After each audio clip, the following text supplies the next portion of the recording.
What is up, Quirkies? Good morning, Web3 friends. It is Jordan Rains. I'm at 50 Shades of Drunk if you are on Twitter. And this is the Quirkiecast podcast. Thank you for joining us. We're going to be talking all things NFTs and Web3 news and updates, all that stuff. A lot of it revolving around and coming from the perspective of the quirky community because I'm somebody that's a little bit quirky. So let's jump into it.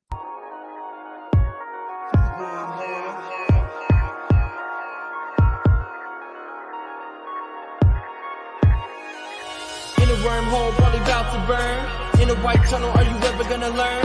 See a land, probably gonna merge. Gonna be dead laying in the dirt. Funny how you smart, but you still a nerd. Play your part, world gon' turn. Act hard, girl gon' learn. All right, Quirkies, thanks for joining me. This is going to be the first video I'm putting on YouTube for the Quirkies. So some of you have probably listened to the podcast. If you do find the Quirkies Originals or the Quirkiecast podcast on YouTube, we do have a podcast feed. I'll try to link that in the description here. Thank you. Give us a thumbs up. Give us a 5-star review or rating if you are on Twitter. Or not on Twitter, I'm sorry, on your favorite podcasting platform or on, YouTube and all that. So obviously you want to know why we do this, why I do this, why I give back to the community like this, why I created this podcast. For me, it's pretty simple.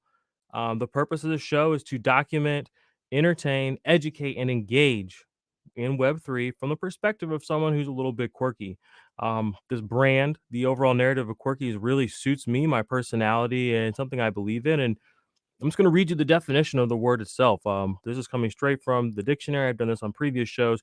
Quirky is a particular peculiarity of behavior or an idiosyncrasy, an unpredictable or unaccountable act, an event. A lot of people who found Quirkies in Web3, when they did, kind of found it in a quirky way. It was unexpected. And I think there's something to that in the broader the broader overall trajectory of this brand and this company in Web3. So what is Quirkies? Quirkies is it's a Web3 brand, but it's an NFT product. And essentially, what I think it's going to turn into is a sort of a media empire. The Quirkies themselves are these creatures. If you look them up on Twitter, you'll see them. If you look on OpenSea, you'll see them. They're like little life forms, little people, and there's a story being built around them. The PFP or profile picture meta of NFTs right now, Quirkies really capture all of the best parts of that, from both from a social standpoint and from an economic standpoint for the holders and people who are involved in the Quirkies NFT community. When I say the overall IP and the brand, we've brought up before on the show, they've been releasing part of their roadmap. The way they've been doing it in a way is with this comic book series where they're releasing a page at a time that the artist Finch One has been publishing, kind of telling the story of Quirkies, what they are, kind of the origin story of this brand, of these creatures, of this culture. And it's been really fascinating to watch unfold. It's been really interesting to watch in Web3 as it's built this narrative and it's attracted a lot of people, and a lot of, fan fiction and theories have come out of it. And we've been allowed to, as people who hold Quirkies and people in that community and have control of our own IP, in a way, we're able to co-create with the Quirkies brand, which not all NFT projects allow. So in that fashion, we are sort of unique, and that's something I think that's going to make us a really intricate part of Web3 going forward. So that's what Quirkies are. Let's talk about some other NFTs, Web3 stuff before we circle back on some other, quirky related news. Overall, the NFT market has been kind of slow through the mid part of April. A lot of people were making moves to get money for Yuga Land. Yuga being the premier NFT sort of company or brand, the ones who own the Bored Ape Yacht Club, Mayo Ape Yacht Club.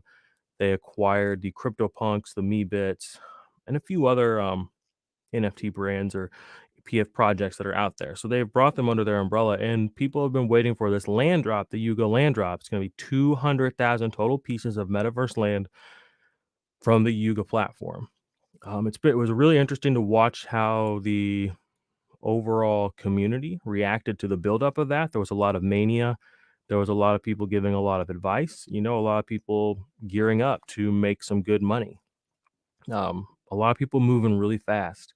It was kind of crazy to watch. I was, on the sidelines, as I don't have a huge position necessarily to work with outside of my quirky investment. That's fine. I'm happy for everyone who was able to be a part of that. It was, like I said, it was interesting to watch the way the mint went, which apparently was an overall negative experience for most people. It was very expensive because of gas. Some people were upset with the land that they got, the resources they got. It was a lot of different, but a lot of people made a lot of money too, and a lot of people were very happy. After the reveal happened on Sunday, I believe it was Sunday, which is yesterday. Today is May 2nd, by the way. Uh, it's gonna be May. I guess I'm a little late for that. Anyway, where was I? Oh yeah, the Yuga land drop. So a lot of money has kind of been pushed back into the overall NFT market because the Yuga floodgates have opened. So the people that wanted to get into the Yuga project, flip it, acquire it, trade it, um, just kind of move in the market, and guys that had the position to do that in the premier brand, they were able to do that. The floodgates were opened.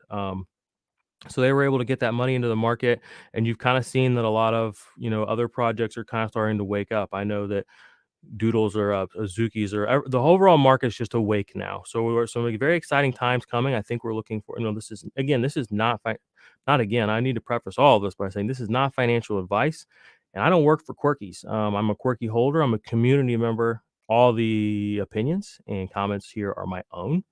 But I love Quirkies. I just want to make sure that is known. But a lot, a lot of projects are up. Quirkies are up. Azukis are up. Doodles are up.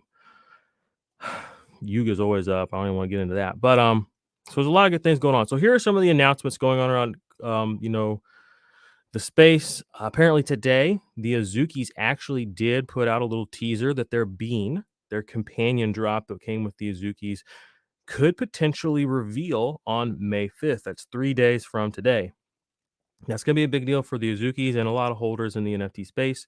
They're a very good project. They seem to be doing similar things to what Quirkies is doing as far as attacking the Web3 space from a storytelling and branding perspective. But they're doing it from the anime side of things, which is awesome and fine. And there's room for everybody, or different styles to totally be top of their game, and they're doing very well. So interesting. I bet beans will go up a little bit in price. Interested to see what that whole narrative ends up being around them. But if you have a bean, May 5th, you may get to see what it is. A couple of other things that were happening I wanted to get to.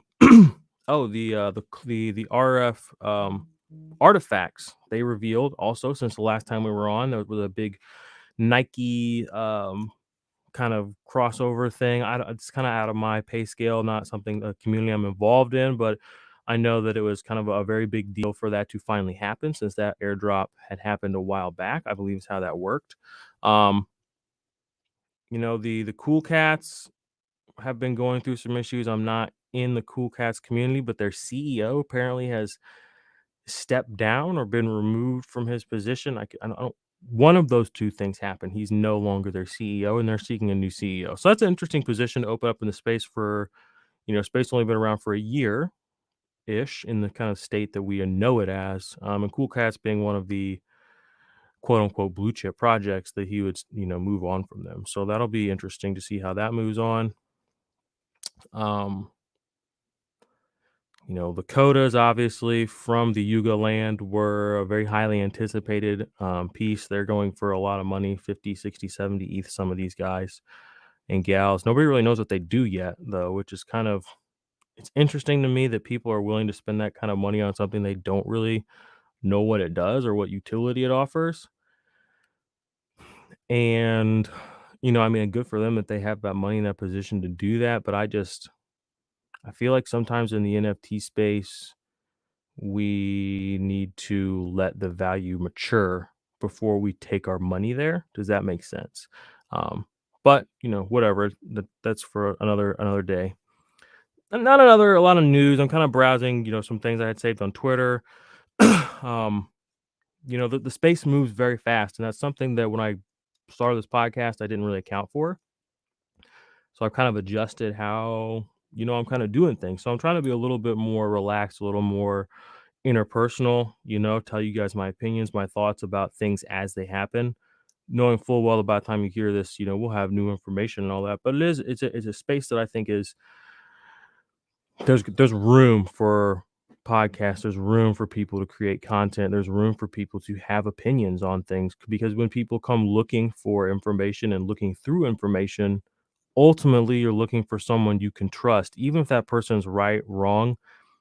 Sometimes that's almost less important, if they're hit and miss ratio, than just the trust level that you can have. So I hope to establish myself, somebody that has a unique, incredible sort of position to, do what I do. And hopefully you guys will join me on that.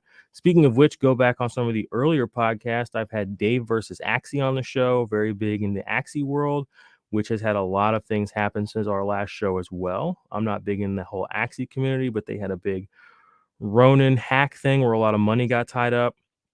Then they've had a whole big issue with, I think, their land was the situation. And then something about the scholars not making enough money. Again, I don't know. It's a P2E thing, which is a play to earn sort of an NFT scenario, which a lot of more like, Gen 1, Gen 2, Web 3 people were kind of into. And still, it's kind of going out of favor. But with the Yuga land drop, it seems like Yuga is kind of taking it back to another play to earn scheme, which I don't want to get too far into that. Also, go back on the show. We had a show with Cluss. He's a really great community member.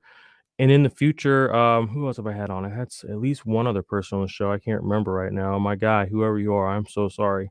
Just blanking. We're going to have more community members on the show soon. If you have anyone you'd like to have come on, tell me. If you would like to come on and share anything even just about yourself, we want to get to know our community. I want to get to know you guys and, help you add value back wherever I can. So if there's an outlet and you need this outlet, come here. Shield yourself. You know what I'm saying? All right. So a couple of things I just have jotted down on my notes. One, as a meta sort of Web3 thought process I've been thinking a lot about. I guess these probably existed in Web 2, but I think the three main tenets of Web 3 are going to be, community, commerce, and content. Now, where I think Web 3 is going to be different than Web 2, and when we talk about Web 1, Web 2, Web 3, it's all really the same thing. It's just the platforms we choose to participate in communication on. That's my overall thesis of what Web 2, Web 1, Web 3 are. The thing Web 2 didn't get till close to the end was community. It was focused a lot more on commerce when it started to heat up, how people could turn it into a vehicle to make money. And then the content kind of came later with the push by people by Barry V saying, if you create content, you can boost commerce. Okay. And at the very sort of back end of Web 2 became this community aspect where you didn't need to necessarily even have a huge audience for your content. You just needed a community of people who believed in you and would buy your products. It didn't have to be very big to sort of make it, quote unquote, a side hustle or a business that's viable for you through Web 2. Now, those are kind of the three tenets, in my opinion, of Web 1, 2, and 3. But Web 3, the thing that makes Web 3 unique, I view them kind of as a triangle, that community is foundational to Web 3, at least right now, because the community is what's building Web 3. The community came first. Web 3 is kind of coming secondary. We are creating Web 3. So what do I mean by that? Right now, I consider Twitter Web 3. That's where all the people that I communicate with Web 3 on, that's the platform they use. I consider Twitter Web 3. You can use your NFT profile pictures through Twitter. That's Web 3, right? That's NFT integration. That's supposed to be running on Ethereum, which is a cryptocurrency or a network which we run Web 3 on. Okay. So the other platform of Web 3, in my opinion, is Discord. That's where people go to speak and chatter and talk. Discord is not good. It is objectively extremely flawed for what we use it for. I think people understand that. It's not user friendly. It's easy to be socially engineered into exposing yourself to people that you do not know on the internet. There are not a lot of safeguards for that on Discord. That's unfortunately a scary platform. Another platform, OpenSea, that is Web 3. That's where we participate in Web 3. That's where we do commerce in Web 3. But the thing I said again about Web 3 that's different is we're leading with the community first. What do I mean by that? Everything that Quirkies is able to do right now, everything the whole Web3 space is kind of that's having success in the Web3 space is leaning on the model that the other side, Bored Ape Yacht Club, had, which was a community thing, which was individual guys who believed in what they had, creating a narrative, a story, and a brand around it. And then the community itself making that brand equitable. There's a symbiotic relationship. This is what I told somebody the other day. I was DMing on Twitter about the difference between cryptocurrencies and stocks and NFTs, in Bitcoin is when I do this podcast, nothing's going to happen to Bitcoin. That nothing changes for Bitcoin. Nothing changes for the value of the brand of the hoodie that I'm wearing right now. Okay. But I am co-creating a narrative and content around Quirkies. I am actually, as we call it in the industry, pumping my bags, but I'm adding value to that brand. I, as a singular investor, a singular owner of the NFT, as someone who's invested, it's in my best interest to create content around it. And then it's in the company's best interest to continue to reward us for doing that. It's a symbiotic relationship where we, the people in the community, are creating and having a say in what's happening and what we are building. And it's kind of like I said, it was kind of the last piece to really get picked up on Web 2. And in many ways, it's the first piece to get picked up in what we call Web 3. Again, this is all just my opinion. I don't know if do people talk. I don't know if people really have these kind of conversations or not, where these things happen. If you guys have good NFT podcasts you listen to recommend me, I would love to listen or listen to other people's thoughts on just the overall narrative of the space, and things of that nature. But you listen to spaces, and again, it's so important that if you want to get to know what the NFT space is and Web3 is, you have to be there and participate. You can't Google it. You're not going to hear about it on the news, because when you hear about that stuff, it's dead tech, basically. It's old news. Things move at the speed of right now. Like I said, that's why I've had to kind of adjust how I wanted to do this podcast, because it's different than my other show, which some of you may or may not know is called the IDP Army. If you want to check out that YouTube channel, I do fantasy football content, and it's a little bit more structured in the way the season goes and the cycles of things. And can make schedules, and I have certain content I can plan out and make things happen. In the Web3 space, the NFT space, so much stuff happens. You really you get hit in the mouth so much, you have to really pick your spots, if that makes sense. So before we get out of here, I have a couple other things I want to talk about. The companions. Somehow I've buried the lead. Quirkies obviously is the primary collection, Quirkies Originals. We have a second collection coming. Same artist, Finch One, is dropping a secondary collection. He said in a space that some people somehow managed to get him up on stage talking, which is very rare for him to come out. He's a little bit reclusive. He said he's had more time to work on this collection than he had to work on Quirkies. And he said it's quote unquote even more badass. This is coming from him, a very humble guy. This is going to be a fire collection. And I think it's important too, as a Quirky holder, to recognize everything that you guys done already, or everything that's happened in the space already. It's so young, we don't have to follow that exact path and that exact narrative. And I think that there's a world where, if this secondary collection is as good of art quality or better and adds to the overall narrative, there's no reason that these pieces, and if Quirky's Originals is a 5,000 piece collection of originals, there's no reason that even better or as good of art in the same ecosystem, same story, same community, in my opinion, should not be worth almost, if not the same amount, one for one. Now, I know everyone's like, oh, Bored Apes and Mayo Apes are this, and everything has a bracket. That's fine. We're Quirkies, all right? We know that this community is special. We know that the art is fire.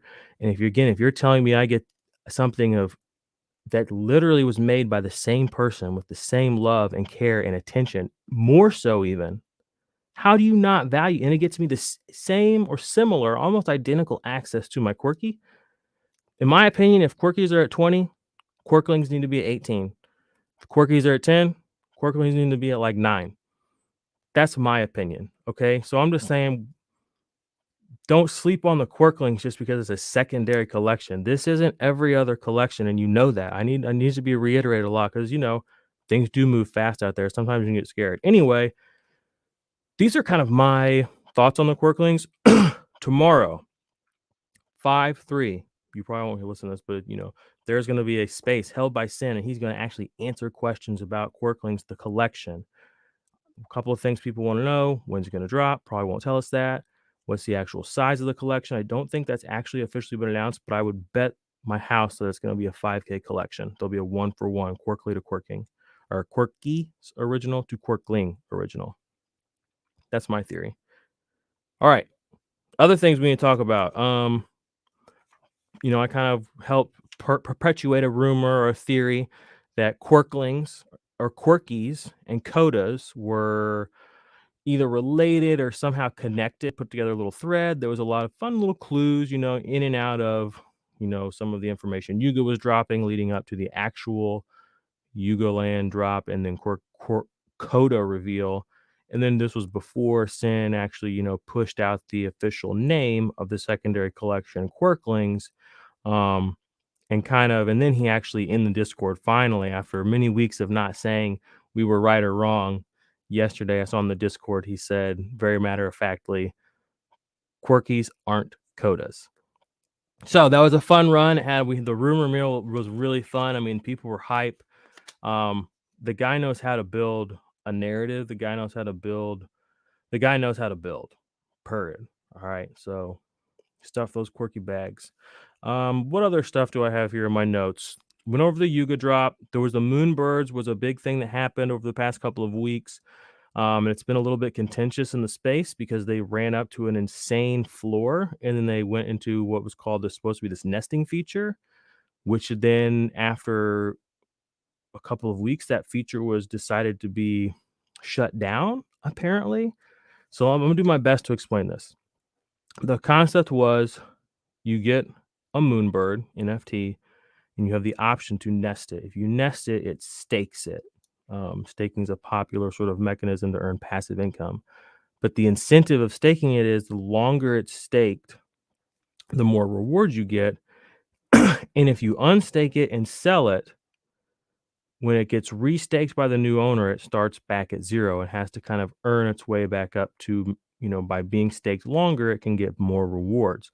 So it's supposed to be like an incentive mechanism to nest it for a long period of time.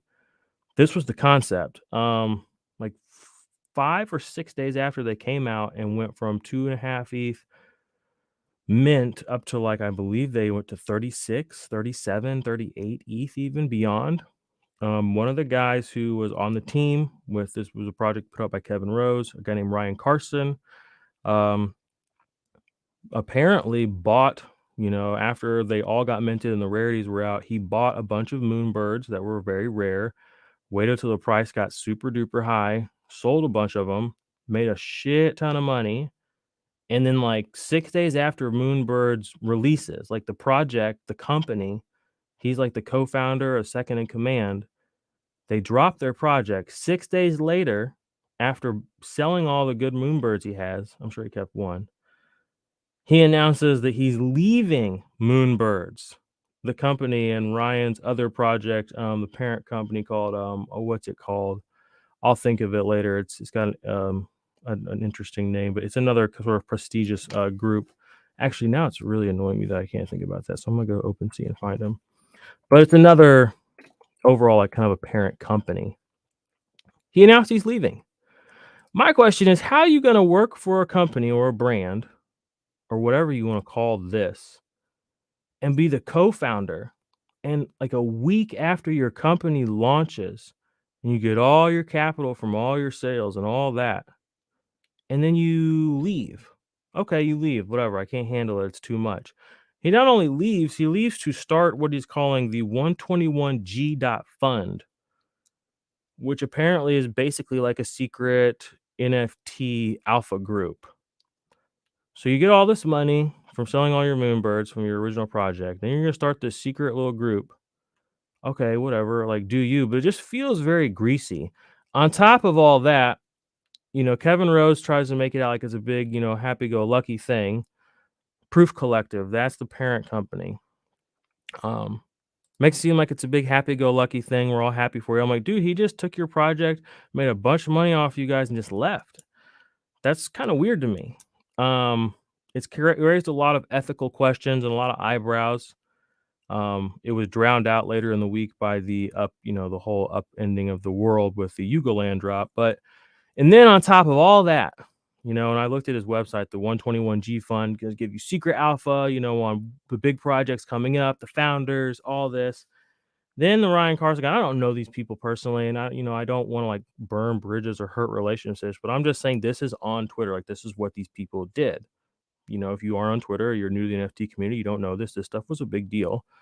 He posts the other day that he's looking for like an intern, and the job description is essentially the entire job that he describes the whole thesis of what his fund does, which is to research and collect information on projects and interview and set up meetings with like founders to learn about them.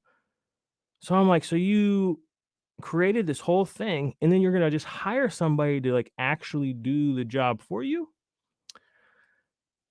We're early in the NFT space and I don't it, human nature, if you are old enough and wise enough, I think you understand how most people work. Um I don't know what the overall outcome of this will be. I don't know what the overall Web3 space, how it will feel about this in a year to 2 years. I don't think it's good practice to let these things just go under the rug though. This is going to be part of the history of the overall Web3 culture and narrative. I don't think it needs to be forgotten. I think this story is yet to be finished. It'll be interesting to see how both these projects plus the, Proof Collective do overall as more big money comes into the Web3 space through those sort of avenues, those guys. And apparently, I don't know a lot about these guys necessarily, but apparently they're Silicon Valley or venture capitalist sort of people, and they come from that world, the tech and VC world, which is interesting. Like I said, that's Web 2, and Web 2 was kind of commerce, tech, and then content driven, the community last. This is different. So I wonder how the overall space is going to be affected by something like this. Hopefully it doesn't hurt the overall integrity, and hopefully not too many people, that had a lot of faith maybe in the project because Ryan was there. I don't want to see anybody necessarily fail, but I also don't want to see people of low integrity with too much power and influence in something this early and this delicate. So maybe that's the best. That's where I'll leave it with that. So in the future for the show, we've been about 30 minutes, which has been really fun. And like I said, in my notes, one of the things I wrote down was I just want to kick back. I want to keep it quirky in here. I just want to tell you guys, sometimes a little bit about me. I don't want to get too technical because that's, there are other people that are better at that. I feel like I'm much better as a qualitative filter sort of analysis kind of person. And let you make your own decisions, and I can give you kind of information that I think is pertinent. And this is the kind of the things and the thoughts that are happening in the overall NFT and Web3 community. Again, like I said at the beginning, viewed through the lens of someone a little bit quirky. So there will be more interviews coming in the future. I'm going to try to get Payment Cash on here. I'm going to try to get my man FF Doom on here, my girl Ashley on here. If you guys, these names don't mean anything to you, the Quirkies community is tight. It's like that. We're first name / Twitter name basis. Join us, please. Want to get Brandon on here. Oh, want to give a big shout out to our man, Brandon. Brandon is essentially the GOAT. All right. Number one, he makes awesome music. He's from the St. Louis area. So he's like my brother from the Midwest, but he's doing big, big things. So he's also was a member of the Chain Gang, which I'll come up on that in a minute. Brandon makes the big moves, and he traded his Quirky recently. His very first Quirky, apparently, skull mask, rings on rings on rings, blue camo with a chain. Sick Quirky. One of the most sick Quirkies in the whole collection. Traded it to a fella, I don't remember who it was, for an OG rare V Friends. If you know who Gary V is, and he's very into NFTs, and his NFT is very utility driven. Get you access to Gary and Gary's network and things. Brandon was able to come into Quirkies, do all that he's done for us musically, socially, networking wise, all the spaces, all the input. And I could tell you guys some stories about him too from early Quirky days. And we will get to that. We're still early, like I said, but very proud of that, that big decision to flip into a V Friends. He says he's already actually been able to communicate with Gary V. He says he's going to, obviously he's been a huge champion, a huge part of Quirkies. He's going to talk to him about Quirkies, obviously, but it's a chance for Brandon to shill, and that's not I don't want it to be a dirty term, it's to show who and what he is to somebody that's gonna understand what and who he is and what that means. And if you're in our community, you know that. And he's gonna get a chance to really put himself out there, and he's gonna be successful. So big shout out, round of applause to Brandon. He's still holding it down with a couple of Quirkies. Um, so happy for you, my guy, to get into the Gary V community with an OG.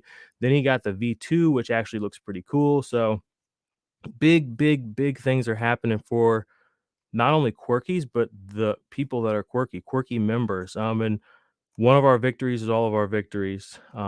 We celebrate each other, and there's a link in the description of this for you can go to Welcome to Quirksville, which is Brandon's sort of mixtape that he's put together with some of the other Quirky artists. Check out Brandon's other music. Again, just shout out to the OG Brandon.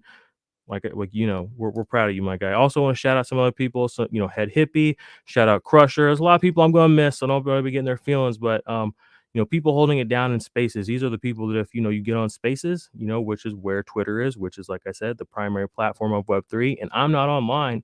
You might see some of these people up above, and don't be afraid to come up and say, hey, and contribute and learn. And who are some other people you might see up there? You might see Diesel up there, you might see Soul Train up there, you might see Kojo up there, Mac up there, Broken Jarhead, JPEG Poppy, Kentasi. Any of these people, like, we're all quirky, none of us are out of reach. If you want to come up and say something, you are welcome. We want to teach, we want to learn, we want to educate, we want to fellowship with one another, and we're going to grow this into hopefully the most positive, meaningful, and one of the most impactful brands of Web3 together as Quirkies, the way Quirkies do it. So hope to see you in the Quirkling space.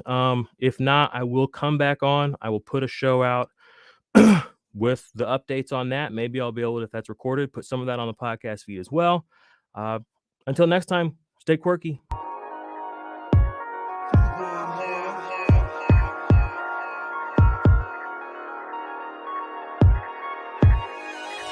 a wormhole, probably about to burn. In a white tunnel, are you ever gonna learn? See a land, probably gonna merge. Gonna be dead laying in the dirt. Funny how you smart, but you still a nerd. Play your part, girl gon' turn. Act hard, girl gon'